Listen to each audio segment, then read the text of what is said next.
آمنوا من يرتد منكم عن دينه فسوف يأتي الله بقوم. اللہ فرماتے ہیں جب ایک طرف سے ارتدادی محنت ہونے لگے گی، لوگوں کو دین سے پھیرنے کی محنت ہونے لگے گی، اللہ فرماتے ہیں میں خود اس فتنوں کے مقابلے میں ایک قوم کھڑی کروں گا، میں چند افراد کو کھڑا کروں گا جو ان فتنوں کے مقابلے میں محنت کرنے والے ہوں گے اور لوگوں کے ایمان کو ان فتنوں سے بچانے والے ہوں گے. استاد مفتی حسن صاحب دامت برکاتہم العالیہ فرماتے ہیں جو اپنے ذوق میں ختم نبوت کی یہ تعریف فرماتے ہیں کہ جب ایک خوبی اللہ تبارک و تعالی انتہا کو پہنچا دیتے ہیں، پھر دوسری خوبی انتہا کو پہنچ جاتی ہے، پھر دنیا میں جتنی خوبیاں ہیں، جتنی صفات اللہ نے پہلے انبیاء کو عطا فرمائی تھی، اللہ تبارک و تعالی نے ان تمام خوبیوں کو انتہا تک پہنچا کر رسول اللہ صلی اللہ علیہ وسلم کی ذات میں لا کر جمع کر دی ہے. حضور کی ذات میں لا کر جمع کر دی. آپ کو ان تمام خوبیوں کا مالک بنا دیا گیا جو اللہ تبارک و تعالی نے مجموعی طور پر پہلے امتوں کو عطا فرمائی تھی. تو یہ ختم نبوت کا اعزاز ہے، اور اس کا تحفظ کرنے والا، جب یہ حضور کی ذات کا اعزاز ہے تو پھر اس کا تحفظ کرنے والا حضور کی ذات کا تحفظ کرنے والا ہوتا ہے. اور جب حضور کی ذات محفوظ ہے تو پھر دین کا ایک ایک عقیدہ اور ایک ایک حکم بھی محفوظ ہے. اور اگر حضور کی ذات محفوظ نہ ہو تو پھر دین کا کوئی عقیدہ کوئی حکم محفوظ نہیں رہ سکتا ہے. یہ خط انسان کو جلا دوں گا تو یہ اس کا نظریہ ہے کہ وہ کہتا ہے جب انسان کو جلا کر راکھ کر دیا جائے تو پھر نہ انسان نے اٹھنا ہے اور نہ آگے اللہ کو جواب دہ ہونا ہے. وہ اس نظریے کو سامنے رکھ کر زندگی گزار رہا ہوتا ہے. ایک مسلمان وہ اس نظریے کو لے کر جیتا ہے کہ میں ایک دن دنیا سے ختم ہونا ہے، دنیا سے جانا ہے، پھر اللہ کے حضور پیش ہونا ہے، اعمال کا حساب و کتاب ہونا ہے، جزا اور سزا ملنی ہے، انعام اور سزا ملنی ہے. یہ انسان کی ایک عقیدہ ہے، ایک نظریہ ہے جس کو سامنے رکھ کر ایک مسلمان زندگی گزارتا ہے. تو اسے کہتے ہیں عقیدہ. اسی طرح توحید بھی ہمارے دین کا عقیدہ ہے کہ ایک مسلمان یاد رکھے عقیدہ اتنا حساس ہے کہ جو ذرہ برابر شک کو قبول نہیں کرتا ہے. اتنا حساس عقیدہ ہے کہ اگر اس عقیدے میں ذرہ برابر شک آ جاتا ہے تو پھر ایمان باقی نہیں رہتا. یہ یاد رکھے. حضور علیہ الصلوۃ والسلام ایک غزوے میں جا رہے ہیں. آپ علیہ الصلوۃ والسلام نے مدینہ منورہ میں اپنا نائب مقرر کیا جناب سیدنا علی المرتضیٰ رضی اللہ تعالی عنہ کو. حضور علیہ الصلوۃ والسلام لشکر کو لے کر جا رہے تو سیدنا علی المرتضیٰ رضی اللہ تعالی عنہ بہادری میں مشہور، شجاعت میں مشہور، آپ میدان کے شہ سوار ہیں. پریشان ہو گئے کہ لوگ جا کر میدان جہاد میں لڑیں گے اور اللہ کی قربتوں کو حاصل کریں گے، اجر و ثواب کمائیں گے، اور میں یہاں پہ مدینہ منورہ میں لوگوں کی نگرانی کروں گا. حضور علیہ الصلوۃ والسلام نے ان کے تسلی کے لیے جملہ ارشاد فرمایا کہ اے علی انت منی بمنزلۃ ہارون من موسیٰ.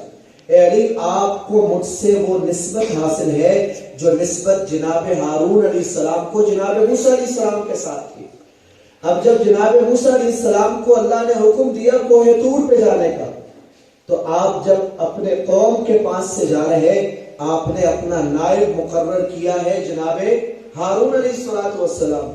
وہ آپ کے بھائی بھی ہیں اور وہ بھی وقت کے پیغمبر ہیں. جس طرح موسیٰ علیہ السلام اللہ کے نبی ہیں، ہارون علیہ السلام بھی اللہ کے نبی ہیں. تو حضور علیہ السلام نے علی رضی اللہ عنہ کے لیے کیا جملہ ارشاد فرمایا کہ اے علی آپ کو مجھ سے وہ نسبت حاصل ہے جو نسبت جناب ہارون علیہ السلام کو جناب موسیٰ کے ساتھ تھی. تو اب جب وہاں نسبت بھائی چارے کی بھی تھی اور وہاں نسبت دونوں کی نبی ہونے کی بھی تھی، تو یہاں بھی کسی کے ذہن میں، کسی کم عقل والے شخص کے ذہن میں یہ فطور آ سکتا تھا کہ جس طرح موسیٰ علیہ السلام اور ہارون علیہ السلام بھائی ہیں، یہ بات تو طے ہے کہ حضور علیہ السلام اور حضرت علی رضی اللہ تعالیٰ عنہ کی درمیان نسبت بھی بھائی ہونے کی ہے، دونوں چچا زاد بھائی ہیں۔ کیا جس طرح ہارون علیہ السلام نبی تھے، اسی طرح حضرت علی بھی نبی ہو سکتے؟ حضور علیہ السلام نے اتنے سی بھی شبے کی گنجائش باقی نہیں رکھی۔ آپ نے جب یہ جملہ ارشاد فرمایا کہ آپ کو مجھ سے وہ نسبت حاصل ہے جو جناب ہارون علیہ السلام کو موسیٰ علیہ السلام کے ساتھ تھی، اس وقت آپ نے اس کے ساتھ فوراً فرما دیا کہ اے علی یاد رکھنا، حضرت ہارون اللہ کے نبی تھے اور تم اللہ کے نبی نہیں ہو، اس لیے کہ میرے بعد اللہ نے کسی کو نبوت عطا نہیں کرنی ہے۔ طبقہ خاموش ہوگا کہ ہمیں تو اس عقیدے کے بارے میں علم ہی نہیں ہے۔ اس جہالت کا اور اس عدم واقفیت کا فتنہ فائدہ اٹھا لیتا ہے اور وہ اس کے ذریعے سے مسلمانوں کے ذہن کو الجھا دیتا ہے۔ پھر جب مسلمان کا عقیدہ کمزور کر دیتا ہے، مسلمان کے نظریے کو کمزور کر دیتا ہے، تو اس کے لیے اب اس بنجر زمین پر محنت کرنا آسان ہو جاتا ہے، بنجر زمین پر۔ اور ہر فتنے کی بنیادی کوشش یہ ہوتی ہے، ہر فتنہ سب سے پہلی کوشش یہی کرتا ہے کہ عوام کو علماء سے دور کر دو، عوام کو مسجد مدرسے سے دور کر دو، عوام کے دلوں میں دین کی نفرت پیدا کر دو۔ جب یہ چیزیں عوام کے دل میں پیدا ہو جاتی ہیں اور وہ مسجد سے دور ہو جاتا ہے، مدرسے سے دور ہو جاتا ہے، علماء سے تعلق کاٹ بیٹھتا ہے، دین سے دور ہو جاتا ہے، پھر باطل فتنوں کے لیے ان پر محنت کرنا آسان ہوتا ہے، اور وہ پھر پہلے ان کے عقائد کو کمزور کرتا ہے، اور جب وہ دیکھ لیتے ہیں کہ عقائد پر دسترس نہیں ہے تو وہ آہستہ آہستہ اس کے عقیدے کو کمزور کر کے باطل عقائد کی محنت شروع کر دیتا ہے، اور ایک مسلمان کا صحیح عقیدہ ختم کر کے اس کو باطل عقیدے پر لے آتا ہے، اور وہ باطل عقیدے کو صحیح سمجھ کر زندگی گزارتا ہے۔ اب اسی کی مثال لے لیں، ختم نبوت، بارہا کتنے کارگزاریاں ہمارے سامنے ایسی آئی۔ ابھی پچھلے دنوں ہم بلکہ پچھلے دنوں کیا کل پرسوں ہم سوات میں تھے۔ اب سوات جو حضرات گئے ہیں انہیں پتا ہوگا کہ سوات ماشاءاللہ کتنا دیندار علاقہ ہے۔ کوئی سوچ سکتا ہے کہ وہاں کوئی کتنا محنت کرتا ہوگا؟ اتنی حیرانگی کی بات ہے کہ وہاں پہ باقاعدہ فتنہ قادیانیت محنت کر رہی ہے، پھر محنت کر رہی ہے۔ ہمارے پنجاب کے علاقوں میں تو آپ کا علم ہے کہ یہاں تو بے شمار ہے، لیکن کے پی کے بعض علاقے جو دیندار شمار ہوتے ہیں، آپ وہاں جا کر بیٹھے تو وہاں بھی فتنے کی محنت موجود ہے، اور یہ فتنوں کی محنت ہوتی ہے کہ وہ مسلمانوں کے عقائد پر وار کر کے عقائد کو کمزور کرنے کی محنت کرتے۔ وہاں بھی یہی ہوا، اور کیوں ہوا؟ فتنوں کو جرت کیوں ہوئی؟ اگرچہ شاید کہ وہاں فتنہ قادیانیت ہو بھی نہ، ہو سکتا ہے کہ وہاں پہ لوگوں کو پتا ہو کہ قادیانی کافر ہے، لیکن اس کے باوجود قادیانی فتنے کا وہاں آمد و رفت ہے، آنا جانا ہے، تو وہ اس وجہ سے کہ مسلمان بیچارے غیر محسوس طریقے سے ان کے ساتھ معاملات کا شکار ہو جاتے ہیں۔ مسلمان کا علم نہیں ہوتا اور وہ مالی معاملات میں پڑ جاتے ہیں، کاروبار کی وجہ سے یا پیسوں کی لالچ میں وہ ان کے ساتھ پڑ جاتے ہیں، اور اس چیز کے باطل فتنہ فائدہ اٹھاتا ہے۔ وہ حالانکہ آپ اس سے پہلے بھی دیکھ لیں، اگر کہیں پہ کوئی فتنہ جاتا تھا یا کوئی نئی خبر کسی علاقے میں آتی تھی تو وہ تاجروں کے ذریعے سے جاتی تھی کہ تاجر اپنا مال اٹھا کر اس علاقے میں جاتا، محنت کرتا، تو اس کے ذریعے سے وہ نئی بات دوسرے علاقے میں پہنچ جاتی۔ اسی طرح یہاں بھی یہ اپنا مال اٹھا کر وہاں دیتے ہیں، اور نعوذ باللہ مسلمان بھی ان کے ساتھ ناسمجھی میں معاملات کر بیٹھتے ہیں۔ اب آپ اندازہ کریں کہ وہاں پہ جتنے باغوں سے یہ فروٹ آتے ہیں، سوات کے، دیر کے، بنیر کے علاقوں کے، یا جو سبزیاں آتی ہیں یہ جن کارٹنوں میں پیک ہو کے آتی ہے، ان کارٹنوں کو آپ اگر غور کریں، ہو سکتا ہے یہاں بھی آتی ہوں، ان کارٹنوں کو اگر آپ غور کریں، ان میں زاہد پیکیجز اور ناصر پیکیجز یہ اوپر باقاعدہ لکھے ہوتے ہیں۔ یہ دونوں کٹر قادیانی ہیں اور باقاعدہ قادیانیت کے پرچارک ہیں، قادیانیت کی تبلیغ کرتے ہیں۔ نعوذ باللہ مسلمانوں کے ایمان کے خلاف محنت کرتے ہیں، اور اس کمپنی کا مالک وہ باقاعدہ، یہ پچھلے دنوں پتہ چلا سوال کیا ہے، اور وہاں پہ وہ بدبخت جا کر مسلمانوں کے ساتھ ان کی صف میں کھڑی ہو کر نماز بھی پڑھ لیتا ہے، صرف یہ باور کرانے کے لیے کہ میں تو سب کچھ وہی کرتا ہوں جو مسلمان کرتا ہے، اپنے آپ کو مسلمان کہلوانے کے لیے۔ اور پیچھے مقصد کیا ہوتا ہے؟ ایک تو معاملات ہوتے ہیں، اور پھر اس معاملات کی آڑ میں وہ ان سے اتنے گہرے تعلقات بنا لیتے ہیں کہ آپ جا کر، ابھی ہم تو ان ڈیلروں سے بھی مل کر آئے ہیں جن کے کاروبار ہے، اور کوئی چھوٹا موٹا کاروبار نہیں، لاکھوں لاکھوں کے کاروبار ہیں، ہم ان سے ملاقات کر کے آئے، وہ اتنا ان کو گھیر چکے ان مالی معاملات میں کہ ان کے لیے پیچھے قدم ہٹانا ممکن نہیں ہے۔ یہ تو میں نے ایک مثال دی ہے، کتنے وار ہوں گے، طریقے واردات ہوں گی، جس طرح یہ ختم نبوت کے عقیدے سے متعلق محنت کی۔ ہمارے اٹک کے کالج میں ایک مسلمان لڑکی، ایک قادیانی لڑکی کی اسی محنت کی وجہ سے مرزائیت کی طرف چلی گئی۔ وجہ کیا ہوتی ہے مسلمان کے گمراہ ہونے کی؟ کہ جب ہمیں اپنے عقیدے کے بارے میں نہیں پتا ہوتا اور اپنے عقیدے کی تفصیلات کو نہیں جانتے تو ہمارے لیے عقیدے کو بچانا ممکن نہیں ہوتا۔ اور دوسری وجہ یہ ہوتی ہے کہ جب ہمیں فتنوں کے بارے میں معلومات نہیں ہوتی کہ کون سا فتنہ ہمارے ایمان کے لیے خطرناک ہے، تو تب بھی مسلمان اپنے عقیدے اور ایمان کو بچا نہیں پاتا۔ ابھی عصر سے پہلے ایک مجلس ہو رہی تھی، ایک بزرگ کہنے لگے کہ اللہ نے ہم پر بہت کرم کیا ہے، بہت کرم کیا ہے کہ ہمارا رشتہ مسلمانوں میں ہو گیا، ورنہ پہلے یہی رشتہ قادیانیوں میں ہونے جا رہا تھا۔ بہت پرانی بات ہوگی، شاید وہ بزرگ تھے تو اللہ کا شکر بھی ادا کر رہے تھے، اور یقیناً ایک عورت کا قادیانیت میں جانا یا شادی بیاہ کا ہونا یہ کوئی چھوٹا موٹا معاملہ نہیں ہوتا، ایک بندے کے ایمان کی بات نہیں ہوتی، یہ ایک پورے نسل کی ایمان سے محرومی کی بات ہوتی ہے، ایک پورا نسل وہ ایمان سے پھر کر چلا جاتا ہے۔ اس وجہ سے اس عقیدے کو سمجھنا اور اس کی حساسیت کو دیکھتے ہوئے آپ خود دیکھیں کہ اس فتنوں کے دور میں اس عقیدے کے بارے میں جاننا اور سمجھنا کتنا ضروری ہے۔ میں پہلے اپنے عقیدے کی وضاحت کر دیتا ہوں کہ مسلمانوں کا صحیح عقیدہ ہے کیا۔ یاد رکھیں، مسلمانوں کا عقیدہ ہے کہ حضرت عیسیٰ علیہ السلام کو اللہ نے زندہ آسمانوں پر اٹھایا، آپ آسمانوں پہ زندہ ہیں، قرب قیامت آسمان سے نزول ہوگا، قرب قیامت آپ تشریف لائیں گے تو تب بھی آپ کے پاس نبوت کا عہدہ ہوگا، کیونکہ اللہ کا قانون ہے کہ جس کو نبوت کا عہدہ اور منصب دے دیتے ہیں واپس نہیں لیتے، عہدہ واپس نہیں لیا جاتا۔ نبوت کا منصب تو بہت بڑا منصب ہے، اور جس اللہ تبارک و تعالیٰ جس کو یہ منصب دے دیتے ہیں واپس نہیں لیتے۔ پتہ چلا حضرت عیسیٰ علیہ السلام قرب قیامت تشریف لائیں گے، اللہ کے نبی ہوں گے، صرف حیثیت تبدیل ہو جائے گی، حیثیت امتی کی ہو جائے گی، اور اس کو سمجھنا کوئی مشکل بات نہیں ہے۔ اگر میں اپنے علاقے میں اپنی مدرسے کا محتمم ہوں تو میں یا اپنے علاقے کی مسجد کا امام ہوں، اور میں اپنا علاقہ چھوڑ کر یہاں پہ چوہا سیدن شاہ میں وولا، کیا میری امامت کا عہدہ ختم ہو گیا؟ میرا عہدہ موجود ہے نا، میں اب بھی امام ہوں، لیکن امام اپنے گاؤں کا ہوں، میرے پاس عہدہ موجود ہے، صرف یہاں میری حیثیت بدل گئی کہ یہاں میری حیثیت کیا ہے؟ مہمان کی۔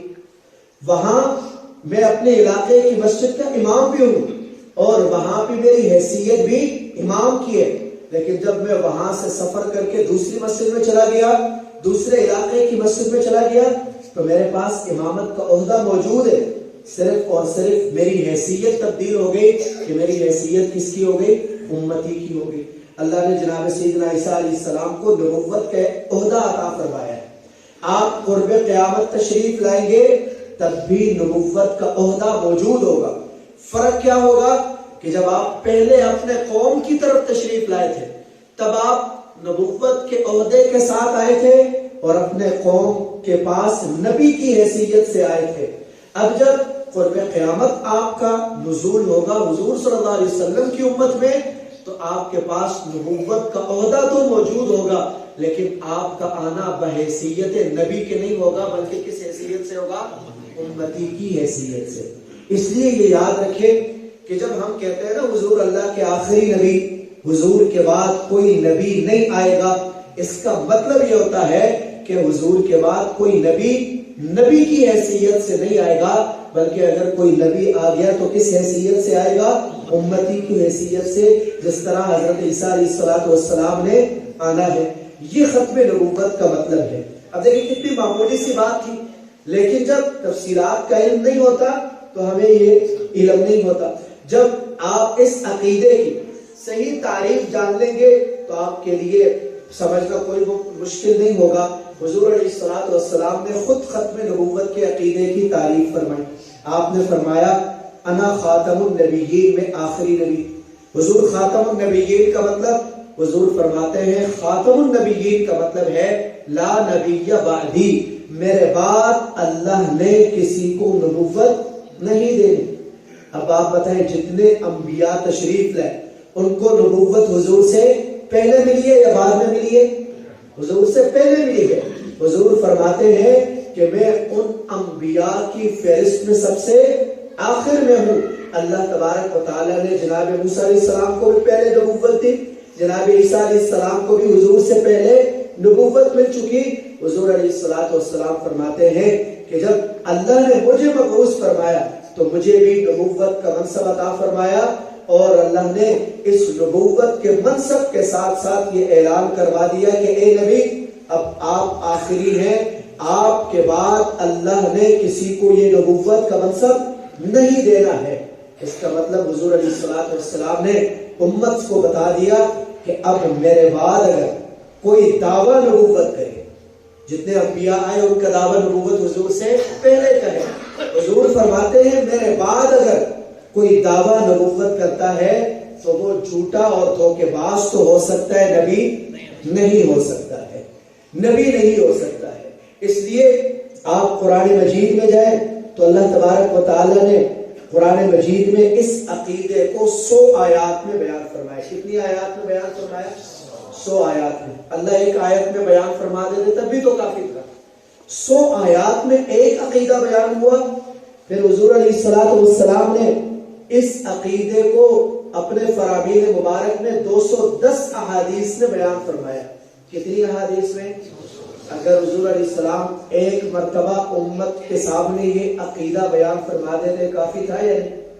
210 مرتبہ نبی علیہ السلام نے ایک ہی عقیدے کو طرح طرح سے سمجھایا، امت کو بتایا، اور پھر اس کے بعد امت کو خبردار بھی کر دیا۔ اس کے بعد امت کو خبردار بھی کر دیا کہ میرے بعد 30 جھوٹے کذاب آئیں گے، میرے بعد 30 جھوٹے لوگ آئیں گے۔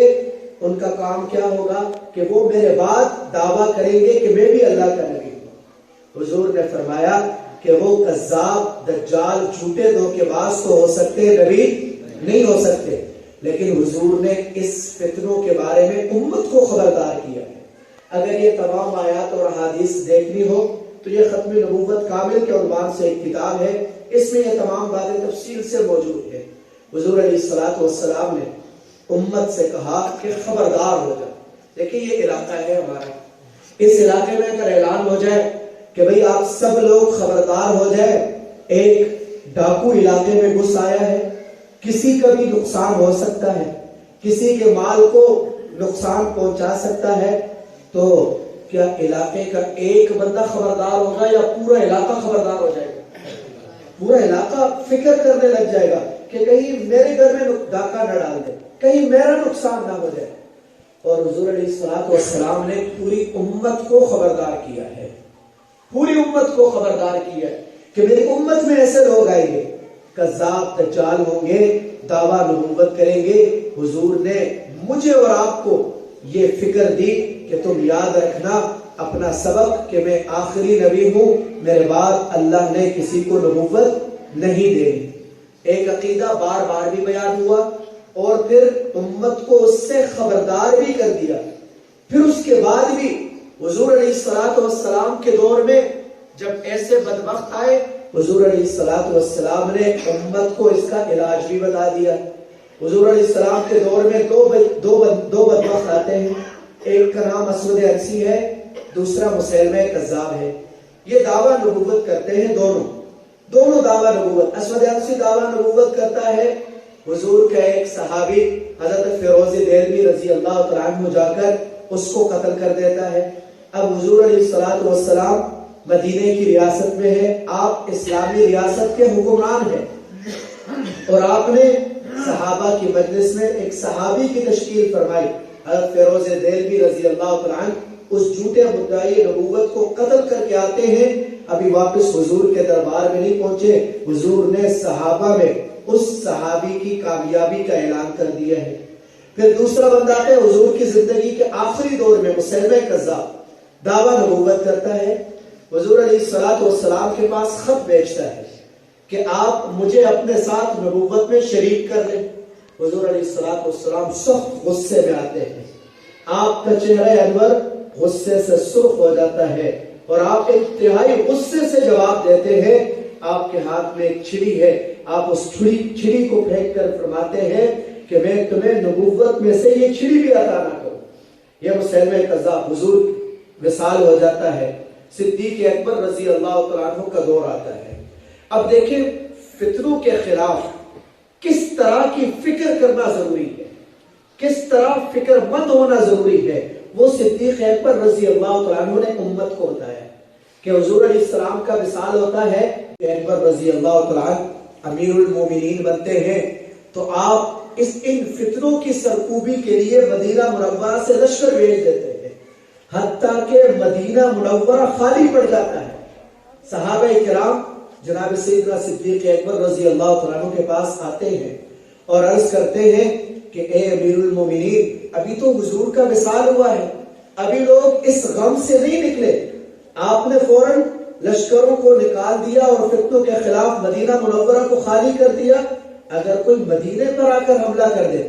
صدیق اکبر رضی اللہ تعالیٰ عنہ کی فکر دیکھیے اور صدیق اکبر کا حضور سے تعلق دیکھیے اور صدیق اکبر کا مسلمان اور امتی ہونے کے ناطے احساس ذمہ داری دیکھیے کہ صدیق اکبر رضی اللہ تعالیٰ عنہ جواب میں فرماتے ہیں کہ اگر درندے آ کر اہل مدینہ کی بوٹیاں نوچ کر لے جائے اور وہ یہاں کے رہنے والوں پر حملہ کر دے اور ان کو انتہائی نقصان پہنچا دے اور ان کی لاشوں کو مدینہ کی گلیوں میں گھسیٹے, صدیق اکبر اس کو تو گوارا کر سکتا ہے, لیکن حضور کی ختم نبوت, حضور کے دین, حضور کی عزت اور ناموس پر آنچ آئے, صدیق یہ گوارا نہیں کر سکتا ہے. پھر آپ تلوار لے کر اٹھ کھڑے ہوئے اور آپ اکیلے مسجد نبوی کے دروازے کی طرف نکلے اور لوگوں صحابہ سے کہا اگر آپ میں سے کوئی نہیں جاتا تو صدیق اکبر اکیلے جا کر لڑے گا اور حضور کے دین کو زندہ کرے گا, یا صدیق اکبر خود اپنے آپ کو مٹا دے گا. پھر حضرت علی رضی اللہ تعالیٰ اٹھتے ہیں اور آپ کے سامنے کھڑے ہو کر آپ سے تلوار لیتے ہیں اور فرماتے ہیں کہ امیر المومنین, آپ تو ہماری نبی کی نشانی ہے, آپ تو نبی کی نشانی ہے, آپ حکم فرمائیں ہم آپ کے حکم کی تعمیل کریں گے. فرمایا یہ فکر دین کی کہ دین کو کیسے پھیلایا جائے گا, یہ فکر لوگوں کے ایمان کی حفاظت کی کہ ایسے فتنوں سے لوگوں کے ایمان کو کیسے بچایا جائے گا, یہ ہر مسلمان کی فکر ہونی چاہیے. پھر آپ نے مسیلمہ کذاب کے خلاف اس میدان میں ایک لشکر بھیجا ہے. یہ یمامہ کا میدان ہے جہاں پہ صدیق اکبر رضی اللہ تعالیٰ عنہ نے صحابہ کی لشکر کو بھیجا ہے اور ایک جنگ اس میدان میں حضور کی ختم نبوت کے تحفظ کے لیے لڑی گئی ہے. حالانکہ جنگیں اس سے پہلے بھی 83 یا 84 جنگیں لڑی گئی, لیکن ان 83 یا 84 جنگوں کا اگر آپ تقابل کریں اس ایک جنگ کے ساتھ تو پہلے 83 یا 84 جنگوں میں 259 صحابہ کم و بیش شہید ہوتے ہیں, 759 کافر مارے جاتے ہیں. لیکن ایک جنگ حضور کی ختم نبوت کے تحفظ کے لیے لڑی جاتی ہے. ایک جنگ میں 1200 صحابہ اور تابعین شہید ہوتے ہیں. ایک جنگ میں 27,000 کافر مارے جاتے ہیں. امت کو اس عقیدے کی اہمیت دلانے کے لیے کہ کتنا حساس عقیدہ ہے اور دین کے عقائد اور حضور کی عزت اور ناموس سے متعلق امت کی ذمہ داری کیا ہے اور امت کی محنت کیا ہونی چاہیے. یہی فتنوں کا تسلسل تھا۔ 18ویں صدی کے آخر میں بر صغیر میں ایک فتنہ اٹھایا گیا جسے مسلمان قادیانیت اور مرزائیت کے نام سے جانتا ہے۔ اور یاد رکھیں، میں نے آپ کو مسلمان کی گمراہی میں جانے کی دوسری ایک وجہ بتائی تھی کہ جب ہمیں فتنوں کا علم نہیں ہوتا تو فتنوں کا علم نہ ہونے کی وجہ سے مسلمان فتنوں کا شکار بن جاتے ہیں۔ اب جتنے لوگ، ہمارا الحمدللہ دعوت اسلام پر محنت ہے، اور ہم ایسے لوگوں سے جو بات سننا چاہتے ہیں، ایسے کافروں سے ہماری ملاقاتیں ہوتی ہیں اور ہم ان پر اسلام پیش کرتے ہیں تو وہ طرح طرح کے سوالات کرتے ہیں۔ تو اس سے ہمیں اندازہ ہوتا ہے کہ جب ایک مسلمان گمراہ ہو کر کسی فتنے کی طرف جاتا ہے تو فتنے کو غلط سمجھ کر نہیں جا رہا ہوتا، وہ سمجھتا ہے کہ حقیقت میں یہ بات ٹھیک ہے اور مسلمان غلط ہے، نعوذ باللہ۔ وہ اسلام کو جھٹلا رہا ہوتا ہے اور ایک باطل مذہب کو صحیح سمجھ کر اس میں جا رہا ہوتا ہے۔ اس وجہ سے باطل فتنوں کا تعارف ضروری ہے۔ انگریز نے 18ویں صدی کے آخر میں جاتے جاتے ایک فتنہ کھڑا کیا جس فتنے کو مرزائیت اور قادیانیت کہا جاتا ہے، اور اس فتنے کو کھڑا کرنے کا مقصد کیا تھا کہ یہ اسلام کے مقابلے میں ایک مذہب بنا دیا جائے۔ جس طرح پہلے عیسائیت برحق تھی، پھر لوگوں نے عیسائیت میں بگاڑ کر اس کو ایک بگڑی صورت میں پیش کر دیا۔ آپ دیکھیں آج اسی مذہب میں، عیسائیت میں، کرسچینٹی میں شرک موجود ہے، لیکن وہ عیسائی اسے صحیح سمجھتے ہیں، نعوذ باللہ، دین کا حلیہ بگاڑ کے رکھ دیا۔ اسی طرح اسلام کے مقابلے میں انگریز نے ایک مذہب کھڑا کرنے کی کوشش کی جس کو قادیانیت اور مرزائیت کا نام دیا گیا، یا نعوذ باللہ انگریز نے اس کو نام دیا کہ یہ احمدیت ہے، اور احمدیت کو نعوذ باللہ بطور اسلام کے امت کے سامنے پیش کیا گیا۔ اور یہ ہر فتنے کی محنت ہوتی ہے کہ وہ نعوذ باللہ اپنے آپ کو صحیح بنا کر پیش کرتا ہے۔ اچھا، ان کو ہدف کیا دیا گیا؟ مرزا غلام قادیانی کو انگریز نے ہدف دیا کہ تم نے حضور کے مقابلے میں نبوت کا دعویٰ کرنا ہے۔ جب تم حضور کے مقابلے میں نبوت کا دعویٰ کر بیٹھو گے تو تمہارے لیے حضور کے دین میں تبدیلی کرنا آسان ہو جائے گا۔ اب حضور کا دین نعوذ باللہ مکمل طور پر بدل جائے گا اور ہم اسے اسلام کا نام دے دیں گے، اور تم اس کی دعوت دینا تو لوگ آپ کو ماننے لگیں گے، نعوذ باللہ۔ انگریز نے یہ محنت کی اور اس کو یہ ہدف دیا گیا۔ اس نے 1880 سے مختلف دعوے شروع کر دیے اور پہنچتے 1901 میں جا کر وہ اپنی ہدف کو پہنچا جو انگریز نے اسے دیا تھا۔ اس نے کہا جس طرح حضور اللہ کے نبی، میں بھی اللہ کا نبی ہوں۔ پھر اس کے خلاف محنتیں ہوئی، اس کے خلاف تحریکیں چلی، اس کے خلاف کفر کے فتوے آئے، اور اس کے خلاف آپ آج دیکھتے ہیں کہ پاکستان کے آئین میں بھی ان کا کفر لکھ دیا گیا۔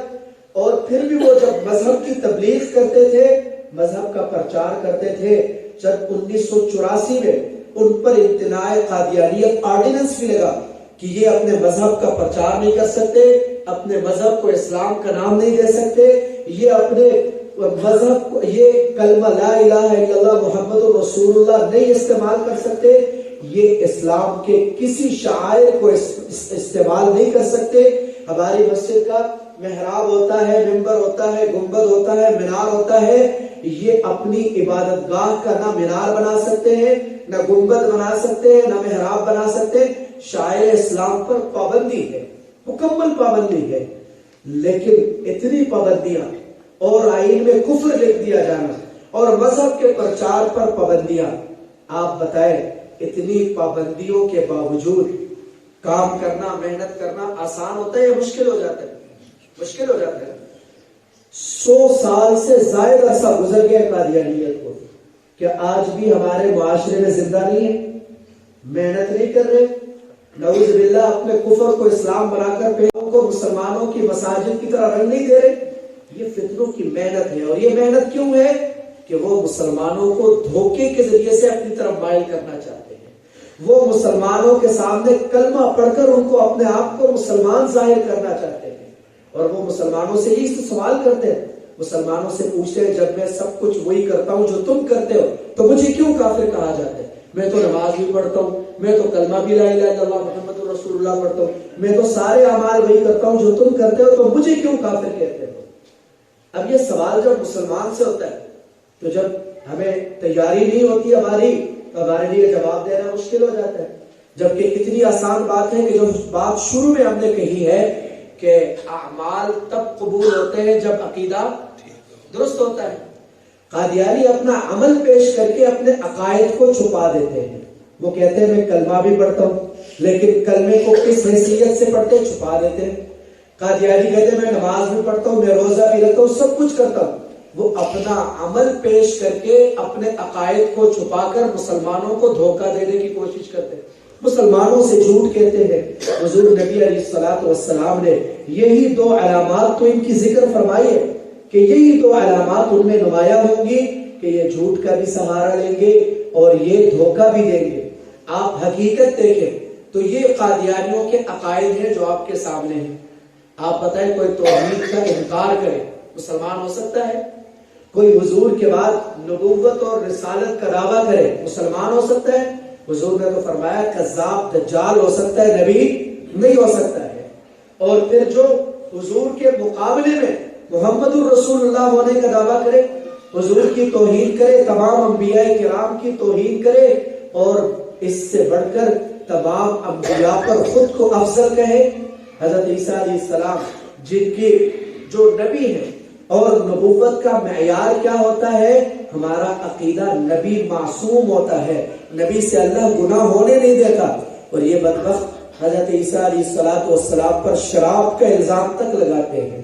بی بی مریم صدیقہ علیہ السلام جن کی پاکی اللہ قرآن میں بیان فرماتے ہیں, یہ بی بی مریم صدیقہ علیہ السلام پر تہمت لگاتے ہیں بدکاری کی کہ نعوذ باللہ ان کے تو ناجائز تعلقات تھے جس کی وجہ سے عیسیٰ علیہ السلام پیدا ہوئے, نعوذ باللہ.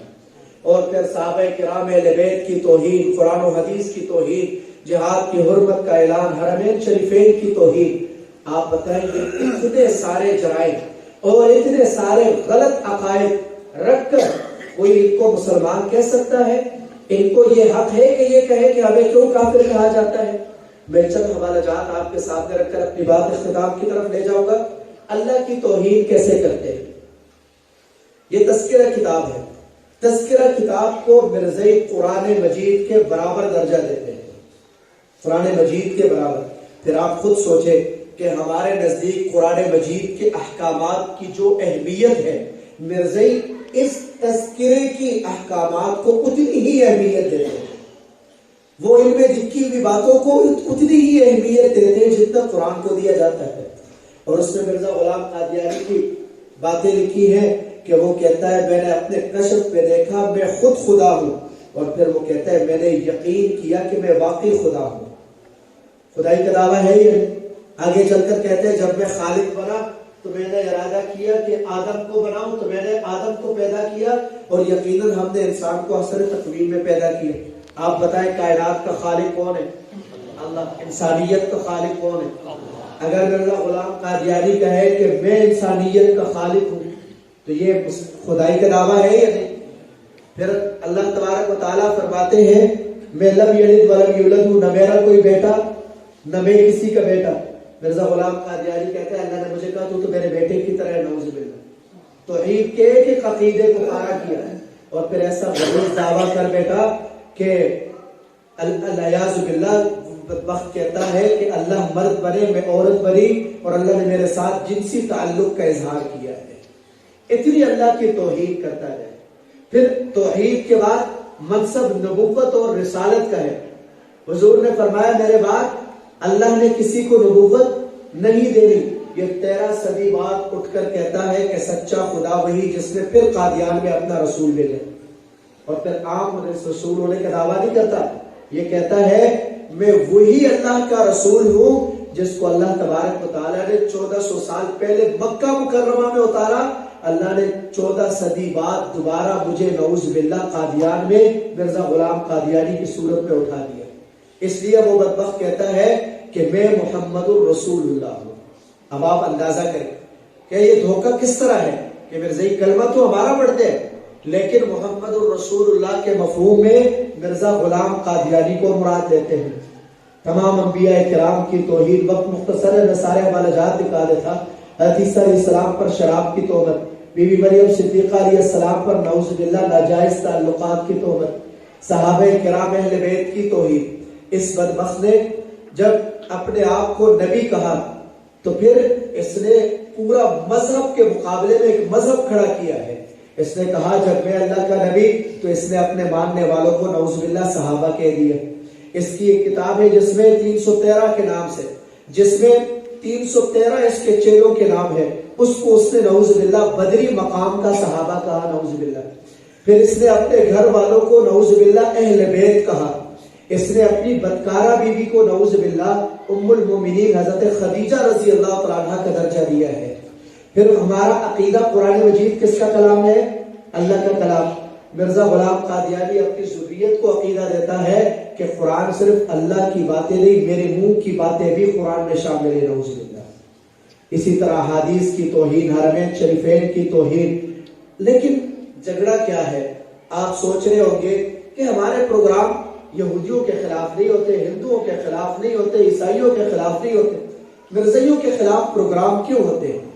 اس کی وجہ یاد رکھیں کہ یہ اس لیے ہوتے ہیں کہ وہ ان سب کفریات پر لیبل اسلام کا لگاتے ہیں.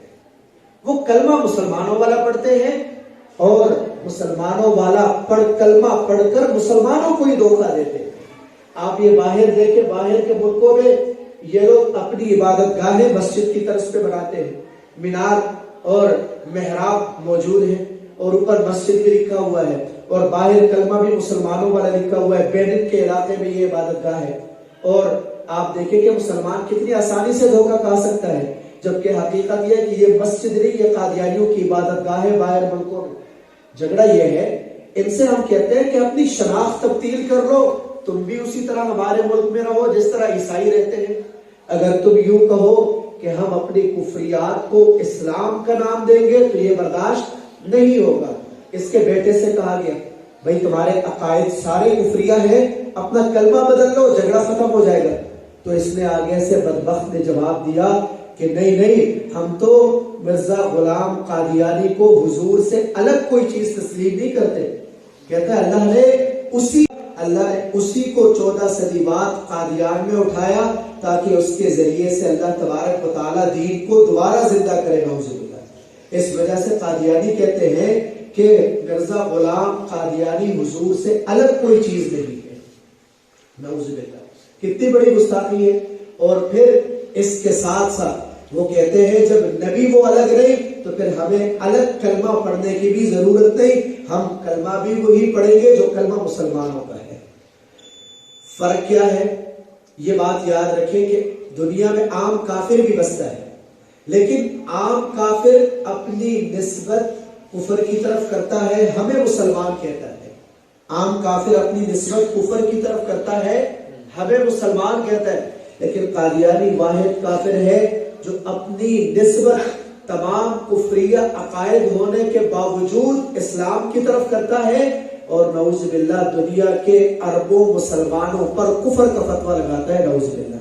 آپ دیکھیں خود مرزا غلام قادیانی لکھتا ہے کہ جو میری دعوت کو جس نے قبول نہیں کیا وہ مسلمان نہیں، قابل مواخذہ ہے. اس کا بیٹا بھی لکھتا ہے کہ وہ نہ صرف پکے کافر بلکہ دائرہ اسلام سے خارج ہے. اس کا دوسرا بیٹا بھی یہ لکھتا ہے کہ جس نے مرزا غلام قادیانی کا نام نہیں سنا وہ بھی کافر ہے نعوذ باللہ. آپ بتائیں کسی تابعی نے مرزا غلام قادیانی کا نام سنا تھا؟ کسی صحابی نے مرزا کا نام سنا تھا؟ کسی نبی نے مرزا غلام قادیانی کا نام سنا تھا؟ اس بدبخت نے ان تمام لوگوں کو نعوذ باللہ کافر کے درجے میں رکھ دیا ہے، ان لوگوں کو کافر لکھ دیا ہے. لوگ ان کے اخلاق کے نعرے لگاتے ہیں کہ بڑے اخلاق والے ہوتے ہیں، بڑے ایسے ویسے ہوتے ہیں. یاد رکھیں یہ اخلاق دکھا کر یہ مسلمانوں کا شکار کرتے ہیں. جس طرح ایک بازار میں، فحاشی کے بازار میں ایک عورت اپنے جسم کی طرف مائل کرنے کے لیے اچھی اخلاق اپناتی ہے، اسی طرح قادیانیت ان اخلاق کو جال کے طور پر پیش کر کے مسلمانوں کو اس میں پھانسنا چاہتے ہیں. مسلمانوں کو آپ دیکھیں کہ اب تو الحمدللہ کافی حد تک مسلمانوں میں شعور آ گیا ہے آپ اپنے سے کچھ پہلے دیکھیے، کیا ہمارے لوگوں کے رشتے قادیانیوں میں نہیں ہوئے؟ مسلمان قادیانیت کی طرف نہیں چلی گئی، کتنی نسلیں وہ بگاڑ کی طرف چلی گئی؟ یاد رکھیں یہ سب کا سب تب تھا جب مسلمانوں میں اس عقیدے کا شعور نہیں تھا، جب قادیانیت سے مسلمان کو واقفیت نہیں تھی۔ اس لیے یہ واقفیت ہونا ضروری ہے، فتنے کی پہچان ہونا ضروری ہے، اور یہ بھی یاد رکھنا اور سمجھنا ضروری ہے کہ عام کافر اس سے معاملات لین دین ہو سکتے ہیں، جس طرح یہودی کافر ہے، عیسائی کافر ہے، ان کے ساتھ معاملات ہو سکتے ہیں، لیکن ایک کافر وہ ہے جو اپنے کفر کو اسلام بناتا ہے اور مسلمانوں کو کافر کہتا ہے، ایسے کافر کو زندیق کافر کہا جاتا ہے، زندیق کافر کہا جاتا ہے۔ اور یاد رکھیں زندیق کافر کے ساتھ کسی قسم کے معاملات کرنے کی شریعت اجازت نہیں دیتی۔ آپ قرآن کی آیات دیکھ لیں تو اس پر قرآن کی آیات بھی شاہد ہے، آپ احادیث مبارکہ دیکھ لیں اس پر احادیث مبارکہ بھی موجود ہے اور امت کا اجماع بھی ہے، اور اس کے ساتھ ساتھ مختلف مکاتب فکر کے علماء کا اس پر فتویٰ موجود ہے کہ ایسے لوگوں کے ساتھ لین دین کرنا، معاملات کرنا ناجائز اور حرام ہے، بلکہ جو ان کے ساتھ معاملات کرتا ہے وہ نعوذ باللہ حضور سے بغاوت میں اپنا حصہ ڈالتا ہے، لین دین کرتا ہے، معاملات کرتا ہے، اٹھنا بیٹھنا تو دور کی بات، تعلق رکھنا دور کی بات، صرف معاملات کے ذریعے سے ہی وہ حضور سے بغاوت میں اپنا حصہ ڈالتا ہے۔ یاد رکھیں ہم اور آپ حضور کی امت ہیں، اللہ نے میرا اور آپ کا تعلق حضور کے ساتھ ایسا رکھا ہے کہ اللہ تبارک و تعالیٰ فرماتے ہیں النبی اولا بالمؤمنین من انفسہم، کہ ایک مومن کے لیے نبی کی ذات وہ اپنی جانوں سے بھی زیادہ عزیز ہوا کرتی ہے۔ مومن اپنی جان سے زیادہ حضور کی ذات کو عزیز رکھتا ہے اور حضور کی ذات کی پرواہ کرتا ہے۔ آپ نے دیکھا بدر کے میدان میں صحابہ کرام سے مشورہ لیا جا رہا کہ بدر کی جنگ مدینے میں رہ کر لڑی جائے یا باہر لڑی جائے۔ مہاجرین نے مشورہ دیا، حضور نے انصار کی رائے لی، تو انصار حضور کے سامنے کیا بات رکھتے ہیں؟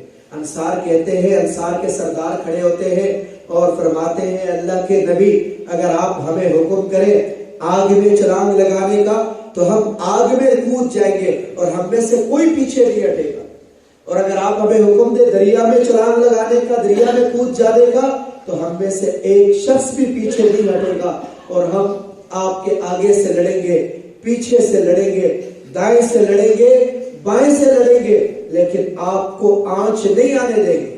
اور وہی ہوا احد کے میدان میں صحابہ جب حضور علیہ الصلوۃ والسلام آپ ٹیلے پر کھڑے ہیں اور صحابہ کرام مال غنیمت اکٹھا کرنے لگے اور کفار پلٹ کر واپس حضور پر وار کرنے لگے، تو آپ کے ارد گرد صحابہ نے حلقہ بنا لیا اور ایک ایک صحابی حضور کی ذات پر قربان ہو کر جانے لگا، حضور کی ذات پر اپنی جانوں کو پیش کرنے لگا۔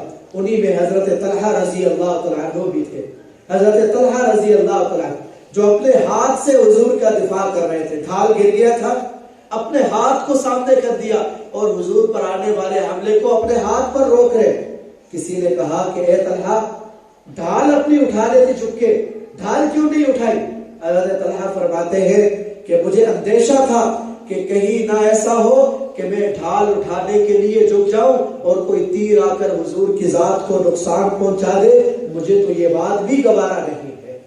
میں اپنی ذات پر ہر بات برداشت کر سکتا ہوں لیکن حضور کی ذات پر آنچ آئے گوارا نہیں کر سکتا۔ یہ ہر صحابی، ہر صحابیہ کا طرز عمل تھا کہ حضور کی ذات کا دفاع کرنا یہ اپنے اوپر حضور کا حق سمجھتے تھے۔ آج بھی امت کی ذمہ داری ہے کہ وہ اپنے اوپر حضور کا حق سمجھے، حضور کی عزت کا دفاع کرنا، جس طرح ماں باپ کی عزت کا دفاع ہوتا ہے، گھر بار کی عزتوں کا دفاع ہوتا ہے، بہن بھائیوں کی عزتوں کا دفاع ہوتا ہے، امتی ہونے کے ناطے ہر امتی پر حضور کی ناموس اور عزت اور حضور کی ختم نبوت کا دفاع یہ ایک ایک امتی کی ذمہ داری ہے۔ انشاءاللہ یہ ذمہ داری ہم سب مسلمان نبھائیں گے نا، حضور کا جو ہم پر حق ہے اس حق کو ہم ادا کرنے والے ہوں گے، اور یہ جو پیغام آج آپ تک پہنچا ہے آپ کے بھی ذمہ ہے۔ ہم نے انشاءاللہ اپنے آپ کو آج کے بعد سے ہر ایک نے ختم نبوت کا داعی سمجھنا ہے. اگر میں ختم نبوت کا پیغام پہنچا رہا ہوں تو میرا بھائی بھی ختم نبوت کا پیغام پہنچانے والا ہو سکتا ہے, میرا بڑا بھی, میرے بزرگ بھی ختم نبوت کا پیغام پہنچا سکتے ہیں, یہ چھوٹے بچے بھی ختم نبوت کا پیغام پہنچا سکتے ہیں. بس یہ ہم اپنی زندگی کا سرمایہ سمجھ لے کہ ہم نے اپنی صلاحیتیں حضور کی ذات پر لگانی ہے, حضور کے دین پر لگانی ہے, حضور کی ختم نبوت پر لگانی ہے. نہ حضور کے دین پر آنچ آنے دینا ہے, نہ حضور کی عزت و ختم نبوت پر آنچ آنے دینا ہے. جو حضور کے لیے جتنی قربانیاں لگاتا جاتا ہے, صدیق اکبر کو صحابہ میں بلند مقام ملتا ہے کہ صدیق اکبر حضور کی ذات کے لیے سب سے زیادہ قربانیاں دینے والے ہوتے ہیں. جان کا بھی قربانی, مال کی بھی قربانی, اور اپنے وقت اور صلاحیتوں کی بھی قربانی سب سے زیادہ صدیق اکبر حضور کی ذات پر لگاتے ہیں. اللہ ممتاز اور بنمایاں مقام عطا فرماتے ہیں. ہمیں اور آپ کو سبق ملتا ہے کہ ہم بھی حضور کی ذات کے لیے, حضور کی ذات سے وفادار بن جائے, جس طرح صدیق اکبر وفا کرنے والے تھے. حضور کے جانثار بن جائے, جس طرح حضرت طلحہ حضور کے جانثار تھے, حبیب ابن زید حضور کے جانثار تھے. حضور کی ختم نبوت کا دفاع کرنے والے بن جائے, جس طرح حبیب ابن زید حضور کی ختم نبوت کے دفاع تھے. اللہ ہماری یہ نشست اپنے دربار میں قبول اور منظور فرمائے. وقت مختصر تھا, مختصر سی باتیں آپ کے سامنے پیش کی ہیں. اگر اس حوالے سے آپ پڑھنا چاہیں تو باہر اسٹال لگا ہوگا, اس سے آپ کتابیں بھی قیمتاً لے سکتے ہیں. انتہائی مختصر قیمت کے ساتھ, مختصر حقیقت کے ساتھ وہ کتابیں بھی لے سکتے ہیں. اور اس حوالے سے آپ حضرات کسی بھی قسم کی رہنمائی انٹرنیٹ کے ذریعے سے کسی بھی میدان میں حاصل کرنا چاہیں, انشاءاللہ اس کی بھی ترتیب موجود ہے. اور اگر آپ یہ پروگرام کہیں طے کرنا چاہیں, ہم الحمدللہ مختلف اسکولوں میں, کالج یونیورسٹیوں میں, مساجد میں, وکلاء کے باروں میں, صحافیوں میں, مختلف شعبہ زندگی میں جہاں مسلمان آباد ہے, صرف اس مسلمان کے ایمان کو حیثیت دیتے ہوئے, اپنی ذمہ داری سمجھتے ہوئے ہم اس کے ایمان کے تحفظ کرنے کے لیے پہنچتے ہیں, ختم نبوت کا یہ پیغام پہنچاتے ہیں. انشاءاللہ نہ اس میں آپ سے کوئی مطالبہ ہوتا ہے, بس فقط اتنا مطالبہ ہوتا ہے کہ آپ حضرات جس طرح آج محنت کر کے اتنے لوگوں کو اکٹھا کر کے جم کے بیٹھے ہیں, اتنی محنت کر لیں تاکہ زیادہ سے زیادہ لوگوں تک ختم نبوت کا پیغام پہنچے, زیادہ سے زیادہ لوگوں کے ایمان کا تحفظ ہو. وآخر دعوانا الحمدللہ رب العالمین.